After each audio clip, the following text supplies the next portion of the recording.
Thank you, Jimmy. We will not waver in our commitment to see that justice is done for this terrible act in Benghazi. And make no mistake, justice will be done. That was the President of the United States over a year ago. We're investigating exactly what happened, but my biggest priority now is bringing those folks to justice. That was the President of the United States over a year ago. No one has been arrested. No one has been prosecuted. No one has been brought to justice. We don't even have access to the witnesses.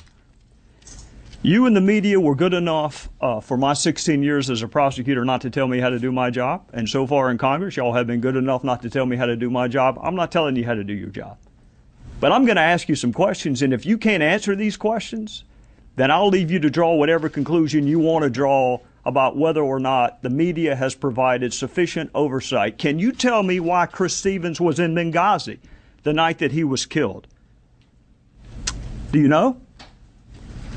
Does it bother you whether or not you know why Chris Stevens was in Benghazi? Do you know why we were the last flag flying in Benghazi after the British had left and the Red Cross had been bombed? Do you know why requests for additional security were denied? Do you know why an ambassador asking for more security days and weeks before he was murdered and those requests went unheeded? Do you know the answer to why those requests went unheeded? Do you know why no assets were deployed during the siege? And I've heard the explanation, which defies logic, frankly, that we couldn't have gotten there in time. But you know, they didn't know when it was going to end. So how can you possibly cite that as an excuse?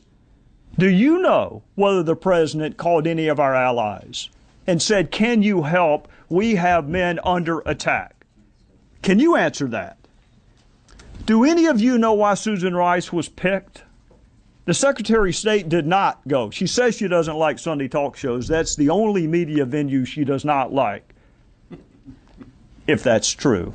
Why was Susan Rice on the 5 Sunday talk shows? Do you know the origin of this mythology that it was spawned as a spontaneous reaction to a video? Do you know where that started? Do you know how we got from no evidence of that to that being the official position of the administration?